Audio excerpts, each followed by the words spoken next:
Good day. It is October 27th, 2025. This is your free minute for October. We're now doing the monthly. We are also, by the way, doing webinars every week or two. And so feel free to come there for other key updates.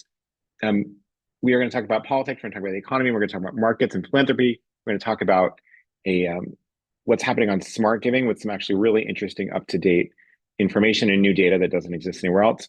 We're going to talk about one mistake that folks are making in plan giving. But overall, I think this is actually the most important free minute we're going to do this year because all of you are locking in your final end of year plans right now. And we're going into it and we need to understand how donors are thinking, what matters to them. And so hopefully this is extremely useful to you. Let's dive in here. Obviously the biggest story of the past month is the federal government shutdown. It's now well into its fourth week. Hundreds of thousands of federal workers are furloughed or they're working without pay. Analysts estimate the shutdown is costing the U.S. economy roughly $15 billion each week. That is bad news. The shutdown's about healthcare subsidies, it's about spending levels, but the overall impact is much broader. Obviously, federal contracts, less data, which means more economic uncertainty, cash flow disruptions for nonprofit that rely on government grants. At the same time, the IMF, the International Monetary Fund, has a caution flag on the U.S. economy. Growth is slowing, inflation pressures remain sticky. New tariffs are threatening to nudge prices higher yet again. Trump and China are sort of going back and forth. Tariffs on China are going to be the number one thing that's going to impact inflation in the United States. So we're keeping a close eye on that. It's dampening some donor confidence, especially among small dollar donors, right? So this really matters. More affluent donors still doing fine. Small dollar donors getting a lot of fear right now. But larger donors, we're seeing some data around car payments, missed car payments, which show some weakness in especially the down market economy. So we're keeping an eye on that. But up market things are still going pretty well. There was a little bit of a choppy September when it came to stocks, but markets have stabilized and doing relatively well. I would say quite well. Tech led a modest rebound. Cryptocurrencies are at fresh highs because of expectations of lighter regulation next year. And both of these factors, right, rising asset values, clear tax policy, these tend to boost charitable giving, especially among older, higher net worth donors, right? That's where we're focusing our efforts. The mid-levels, the majors, and the older donors. The older donors, why? They don't worry about unemployment, right? They're already unemployed. And so you can actually focus more on them without uncertainty. Obviously, the nonprofit sector is under pressure. There was delayed government funding or lost government funding earlier this year. The shutdown's compounding that strain. If you are a food bank and working with military folks or government workers, you may have more demand on your services.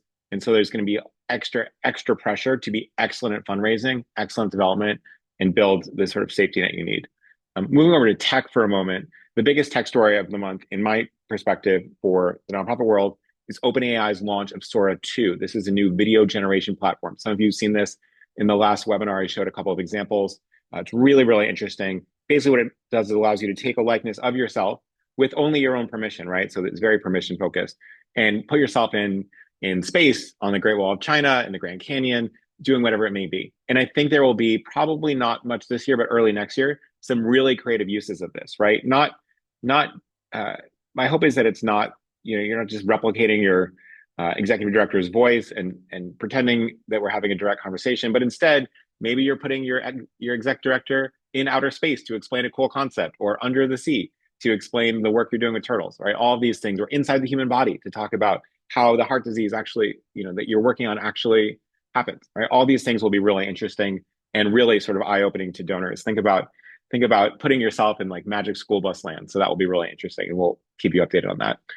Other things that are happening is smart giving is off the charts, right? So smart giving, qualified charitable distributions, donor advised funds, stocks. Just to give you some very real numbers, in July compared to July of last year, we saw in our smart giving suite, right? So the partners that are using our tools, that's where we can see the data, 70% more dollars, 60% more donations, right? August, more than doubled year over year, more than 140% increase in giving. September, 100% growth in both dollars and the number of donors, right? So it's incredible momentum. You're seeing a huge shift of the way people are giving, right? Away from cash into assets.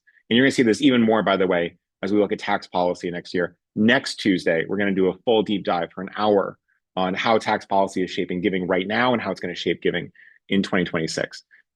As we close, look, there's a lot going on, but I want to add one more really important point about plan giving, because I see some organizations doing this really well and some organizations making an enormous mistake around plan giving right now. So you might think end of year, that's not for plan giving. And you're mostly right. right? Plan giving, excuse me, end of year is not about active giving, active plan giving efforts. You're not going to go send, flood your donors with emails about plan giving in December. What it is good at is passive plan giving. And what I mean by that is in December, you are going to have more website traffic, more attention on your organization, more people being thoughtful about giving to your organization than at any other point in the year. And once they give, what happens, right? So you get a thank you note and that's it. But while they're on your website, and then especially in thank you notes, these are great times to mention plan giving, as well as volunteering, as well as becoming a monthly donor. But you have to harness that attention. And so many organizations waste it, right? Because they say, oh, $100, thank you so much. And then folks are out the door and there's nothing else you're asking for. People are in this mindset of really thinking about how to be great for your organization, how to be great for the impact your organization works on, and yet we're sort of wasting it. And so make sure that you have some passive plan giving effort on your website now when people are already going there, and then we can get more active in January, especially in August, next National Estate Planning Awareness Week. Last thing I'll say is that I had an amazing time really meeting a ton of plan giving folks in Indiana last week, maybe the week before. It's all a blur.